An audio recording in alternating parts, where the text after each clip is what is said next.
You always sort of keep this buffer in the future. Keep the buffer in the future. That way, when I get down to my last 2 or 3 months, I've generally got my cost plus 25-30% profit left over at the end. Okay. So that way I get to reap the benefits. I've paid my bills, I've paid my men, I've paid my equipment, I've paid my fuel, made a little bit of money throughout this project, and then at the end, I get this one big balloon payment because I have staggered my payments enough to where I've got a good sum of money left over at the end of the job.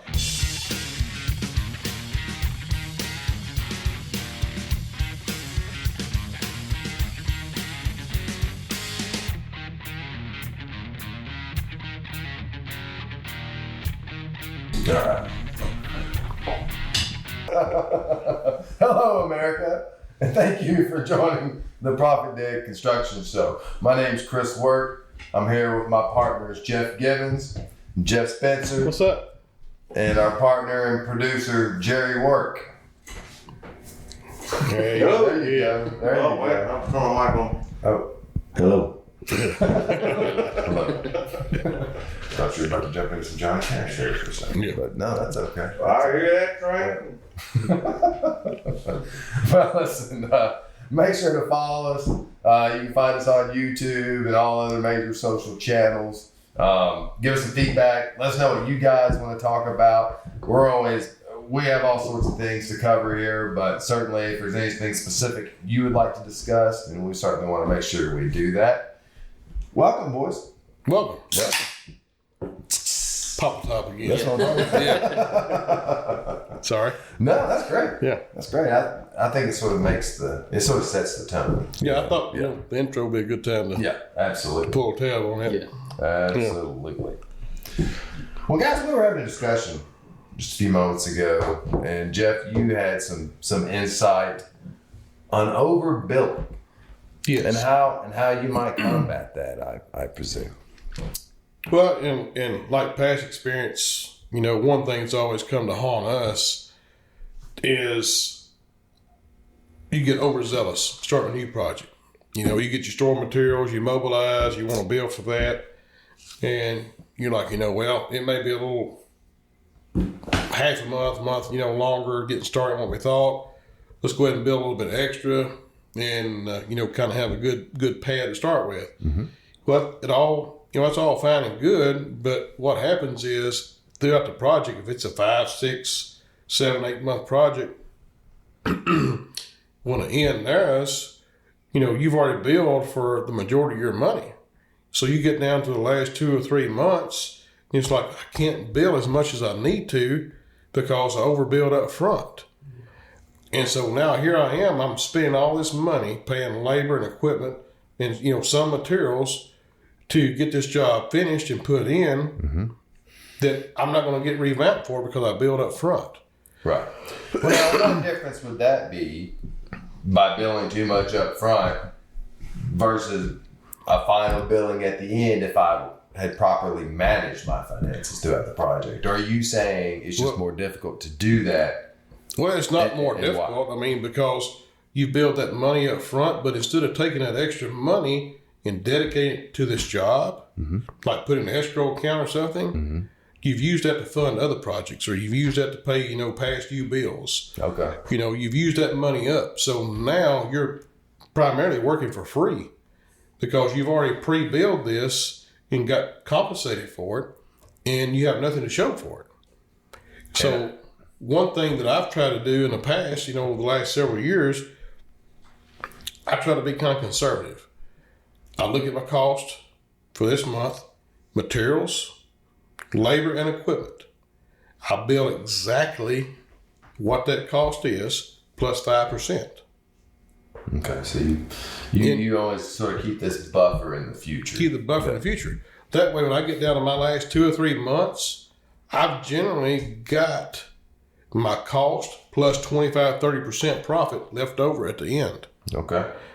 So that way I get to reap the benefits. I've paid my bills, I've paid my men, I've paid my equipment, I've paid my fuel, made a little bit of money throughout this project, and then at the end, I get this one big balloon payment because I have staggered my payments enough to where I've got a good sum of money left over at the end of the job. When I got to go back and do punch list items, I've got to, adjust hydrants, backfill behind the curb, whatever I've got to do, I've got money in there to compensate for that with a really, really good profit margin. And so it sounds to me too like that was sort of by overbilling, you're essentially muddying the books along the way. Exactly. So it makes it harder to know where you're profitable or not. Yes. And how to adjust that moving forward. But when you get in that mindset, that you're doing that on a regular basis, then that tells me that that's when you need something like ProfitDig to help you manage your books, because you may not have enough money in your project to be profitable from from point A to point B, from start to finish. Yeah. And so if you're upside down off the start to where you're having to overbill up front to pay your bills, that's when you really need to look at, how you've got your business structured and figure out, hey, what do I need to do to change this? And what kind of application do I need to help me to keep guidelines on it? Sure. And odds are it's not the first time you've done that. Right. To be in that position. Exactly. Yeah. Constantly playing catch up. Right. Yeah. So that was the only point I was making in our previous discussion was, need to be cautious. And the worst feeling in the world is get down to the last couple of months of a job and you build for, 95% of it. Yeah. And you don't have any money left, so you're paying out of your pocket right now because you have overbilled and overspent. Yeah. Mismanaged stuff. Yes. Yeah. Have you ever done that? Yes. That's how I got to this point. That's where, yeah. That's what I'm saying. It's not a good experience, Yeah. Was that something you did earlier in your career?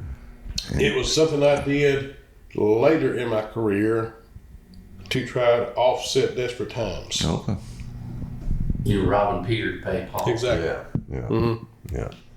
Ended up chasing your tail. Was that pressure from your management coming down, or was that just a personal pressure you put on yourself? Well, it was a timing issue. It was like we done good up to a certain point, and then the economy crashed, 2009.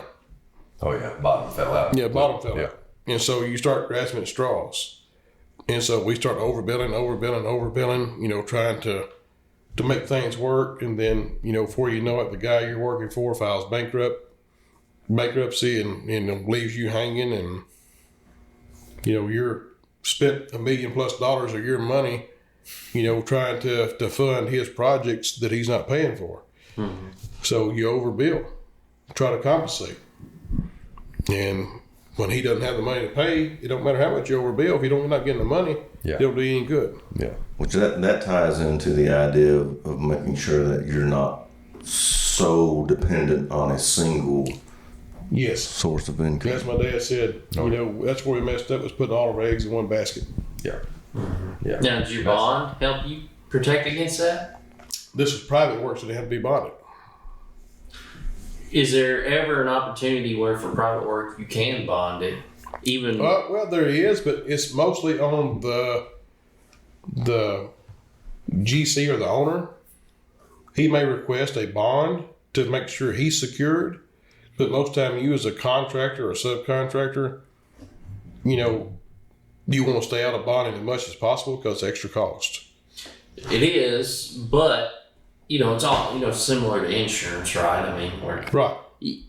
Yeah, of course it's going to cost you more from your margin. But if you were to be in some type of event where the person who's hired you goes bankrupt, like it could have a domino effect for all the subcontractors they've hired out. But if you happen to have insurance or bond, protect yourself in that situation. Is that the right approach? But you as the owner, me as a contractor, if you're not willing to request a bond or want a bond, then there's no way I can force you to do that. And so there's no benefit for me to have a bond against myself. And I can't have a bond against you if you're not willing to bond the project. Is there an insurance type of product that... It's a bond. That's it. That's your insurance. But I'm saying that would protect you as a subcontractor. You have a bid bond, which is initiated by the owner, and that's like if you default on your bid, it goes to the next lowest bidder and then you've got to pay the difference. That's where your insurance company comes in. It's all insurance. And then you have a payment and performance bond. So if you award me the project and then I default after starting the project, then you as the owner are guaranteed that you're going to get your money, you're going to get a project, and whatever it costs you, in addition, my bond is going to pay for that. But me as a subcontractor, I can't really request a bond because that's going to cost me the job. The owner's like, I'm the one that has to be protected. So there's nothing that works the opposite way that protects you from the GC going down. So that's more maybe a word of caution as a subcontractor is if you have the opportunity, be selective on jobs that have bonds. Yeah, and it's like, anytime there's a bond share, like a GC maybe bid a project and you're a subcontractor on that GC, and they're going to ask you your bond rate, whether it be, 0.92% or 1.3%, whatever it may be, depending on the magnitude of the monetary amount. Then if you include that in there, that you're protected in that bond. And, the owner also is protecting that bond because you've paid X amount of dollars.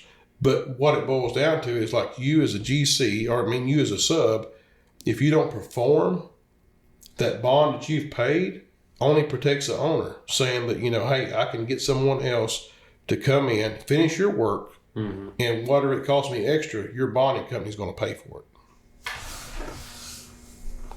So there's really not a whole lot of protection there for, when someone says they're licensed and bonded means that I'm guaranteeing you, if you hire me, if I screw up or back out, you're going to get your work done. Whatever it costs you, my insurance company is going to pay the difference. So Jeff, that was a big thing that got your company in trouble years ago. Your dependence on the single client. Looking back, what could you have done differently to somewhat mitigate that risk from the single source? Well, to be able to defer and say,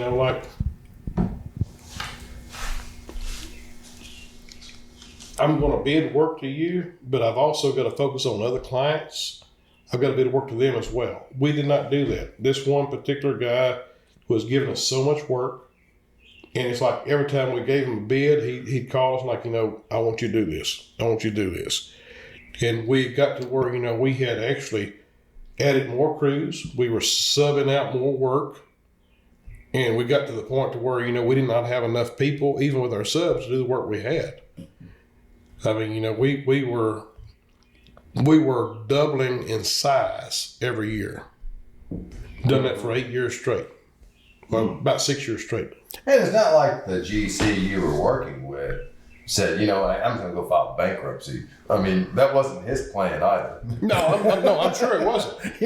But he never gave us a heads up. Right. No. He kept giving us work to had bid. that type of relationship. We even got to the point to where, if we gave him an invoice for that month, he was paying like 30 to 50% of that invoice. And then he'd have excuses like, hey, I had to pay for this, I had to pay for that. I'm going to catch you up on this next project or, later down the road. We had so much work with him, like, well, okay. Yeah. Well, next month, same thing. And it was good for a long time, so you had no reason to suspect that. Right. But that's another clue then. If you're in that situation and suddenly payments are not turning out quite right, as regular as they that should could be a sign that there's trouble ahead. Exactly. You look for patterns. Yeah, absolutely. If you're not, wanting to do at least $5 to $6 million a year, then I wouldn't even think about, starting a company.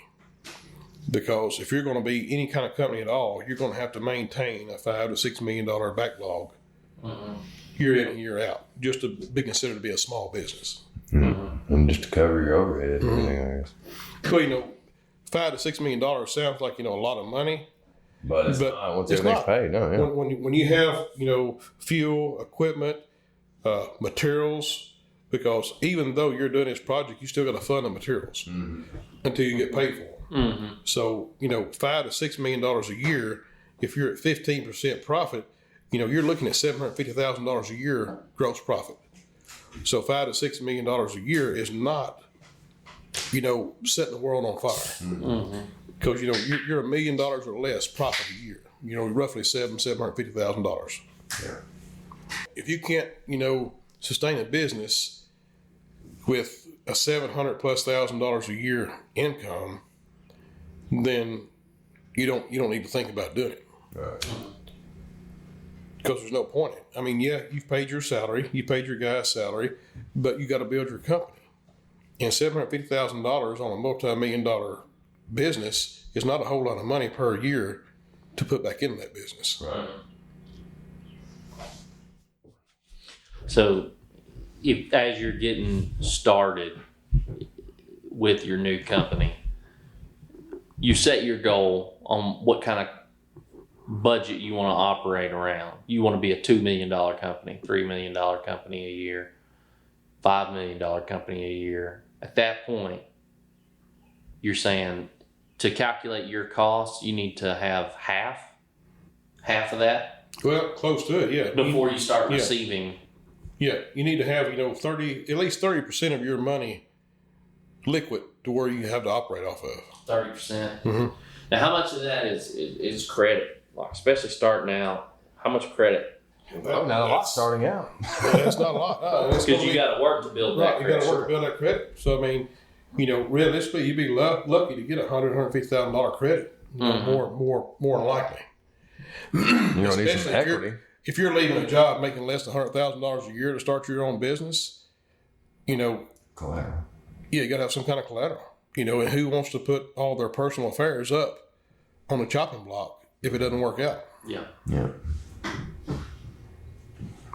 That's probably a tough sale with the wife. Yeah, it is. Yeah. Now, We'll have to put the deed to the home on the line. Let's get busy.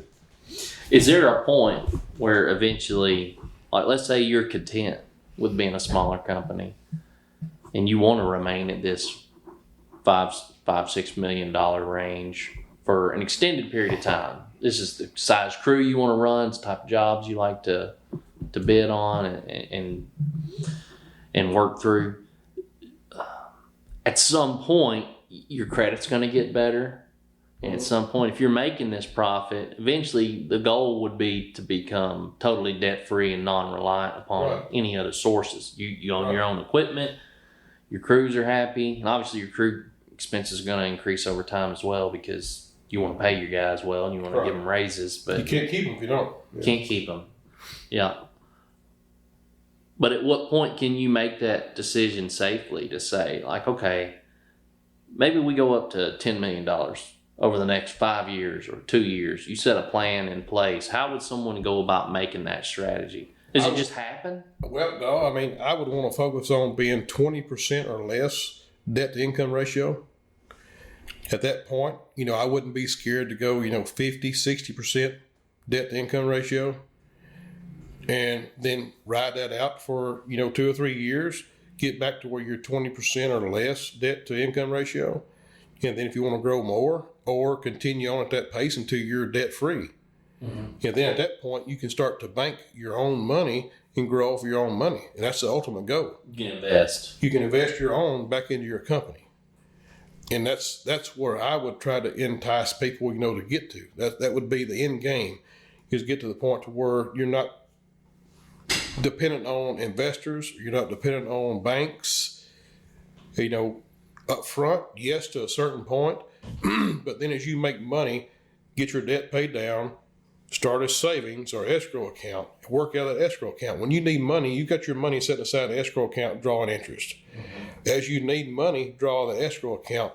Avoid the bank, avoid investors, work out of your escrow account. Because that's gaining you money. That's gaining you money. And that's gaining you leverage. You're not paying the interest. Right. You're the one gaining interest. Exactly. So what you use out of your escrow account, you can charge yourself interest on it and replenish that escrow account as time goes on. That way you are the bank. You're making money off money you're investing in yourself. Mm-hmm. So you're doing the same thing as using the bank, but in this case, you're making the same money the bank will be making. Your bank. Yes. And your escrow account could be invested into funds or something that's however actually gaining interest. Yeah. There's multiple different ways you can structure that escrow account. And that's what I would focus on, trying to put as much or keep as much money in that escrow account as I possibly could. and work off of my income that I'm currently making. Because in your cost, your living expenses, your weekly check that you draw, and all your employees, that's all based in your monetary amount per month. So you're repaying this escrow account, and your salary is already taken care of. So what hurts you is when you, as an individual or an owner, start seeing need to grow your lifestyle, and then you want to take more income. Well, be patient. That income will come later on down the road. Focus on building your business. Get your business built up to where it's sustainable, no debt. Whatever debt you owe to yourself. So if you take your profits and put them into the escrow account over time, as you need money, you deplete some of your escrow account, but you pay it back. And then that way you have debt, but it's debt to yourself, no debt to no one else. You can pay back a little interest to yourself. Exactly. How about that? Yeah. Collecting interest payments from yourself. It seems like a And what you do is you incorporate it into your bids, your future bids. Yeah. It's like, hey, I know I'm going to run my equipment at this rate, but I want to buy some new equipment, so I'm going to elevate it by such and such percent. So you start, tacking on. Well, in the future, I'm going to give my guys raises. So you want to incorporate that into your bids. Just like in your labor and burden, say your labor and burden runs you, 25%. Well, let's run it at 35%. Add an extra 10% on there to allow for future raises, future employees, and there again, you're making money. And that's a good point you've made, is that like when you sit down to put a bid together, it's not all about the job that it's in front of you today. It's about the future. It's about the future. Exactly. So you don't need to account for that in every bid. If you're just bidding for that job, it's going to be, you're really relying on each job to go very, very well. And you're going to run into bumps, right? Absolutely, yeah.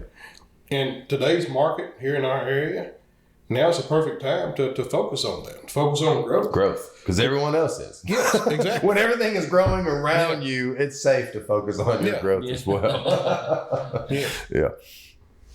I like that. But, the end game is to be self-sustainable to where keep your vendors paid. Main thing. Because if I'm dealing with my vendor on a day-to-day basis, say you're a contractor, I'm a contractor. Say you pay your bills like clockwork. Well, say I drag mine out 45, 60, 90 days. Well, we use the same vendors. Well, when you call and get quotes, your quotes may be 1.5%, 2.5% cheaper than mine because, hey, they know that Jeff Gibbons is going to pay his bills. We were talking about this idea of becoming self-sufficient and invest in your profits into some type of escrow account. And this sounds great. I mean, even on a personal level, it's a great idea, but it's a challenge, as everybody knows. Like, one, it would require discipline, significant amount of discipline. Yes. Because as you're gaining profits, like maybe you want to reap the rewards of those profits. But if you're playing a better long-term success strategy, the ideal situation would be to become fully self-reliant first before you go for that big payday, right? Yeah, it's almost unheard of to do that. And more than likely, you're going to have to make that first initial loan or deal with a bank or an investor. Mm-hmm. But at that point, when you get that money, don't sit on your ass. By this time, you should have had your homework done to know how much money you need to borrow. Mm-hmm. So at that point, you know what work you need. Start bidding work. Have all your license, everything, all that stuff in place before you ever go to the bank. Get all that up front. This way, you're off to the races. You're bidding work. You know how much work you need for the next year. As you do that, know how much money you got to pay back towards that initial loan. You incorporate that into your bids. As you win jobs and you bring them in, and that's another thing. You got to set goals. You got to set milestones. You've got to be able to hit that budget, be at budget or under budget on every project you do. And if you're not, you're steadily losing. You get that money paid back. Once that money's paid back, even before that money's paid back, go ahead and start your escrow account. If you're paying, just say $2,500 a month towards this initial loan, $3,500 a month, whatever it may be, well, take $1,000 a month on top of that and put into your escrow account. Start building it. By the time you get that loan paid off, you've got a good sum of money in your escrow account. You continue to bring jobs in, you continue to bring them in at or under budget, and as you do that, you take a percentage of your profit and put it in your escrow account. You steadily build that escrow account.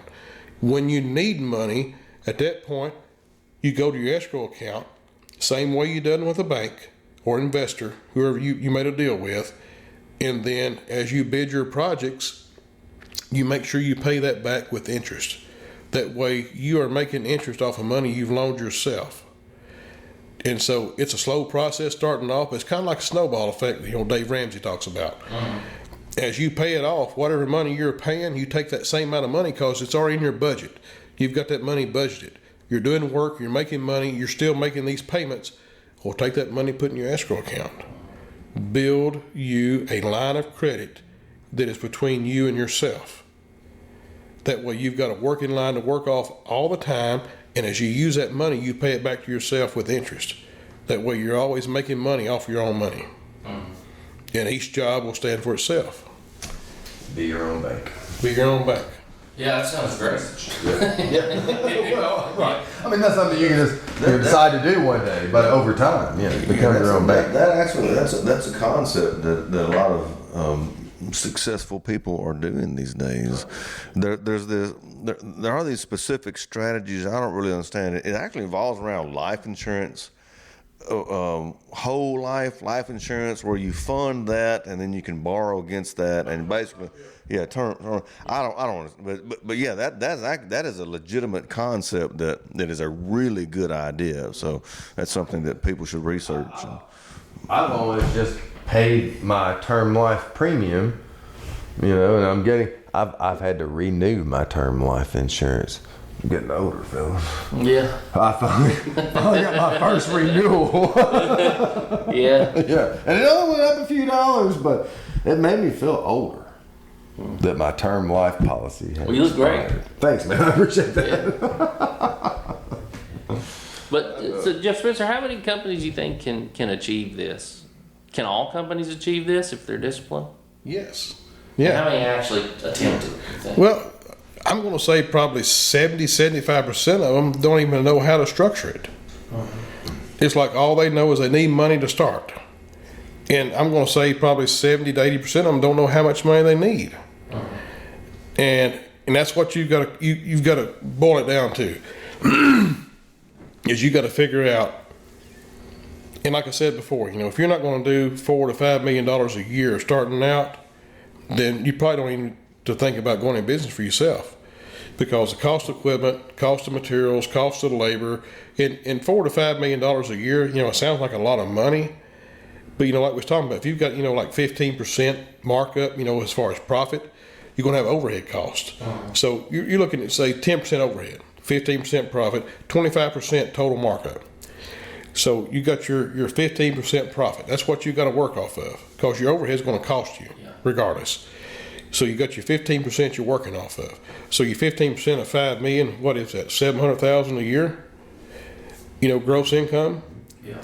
And so at that point, that's your profit. After everything's paid, you're paid, your employees are paid, bills are paid, overhead's paid. You got $700,000 a year. All right, for a major, utility excavation contractor, that's not a lot of money. Yeah. So to me, that's your basic starting point is like $5 million minimum. That gives you $700,000+ a year income after everything's paid for. You want to invest that back into yourself. So you want to put a big chunk of that into your escrow account. You want to use some of it to grow your company.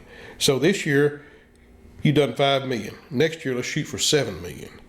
So just say you take $250,000 of that as an investment to help grow your company to get to that next level. All right, but you took that out of your profit, so you want to pay it back with interest. So that point, as you build your company and pick up more work, you've got more employees, you got a little more equipment, and then you want to pay that $250,000 back, just say 7% interest, 6% interest, whatever you want to pay. Well, make sure you're making those payments towards your escrow account. Well, now, you're at $7 million, so now you have broke the $1 million a year mark for your next year.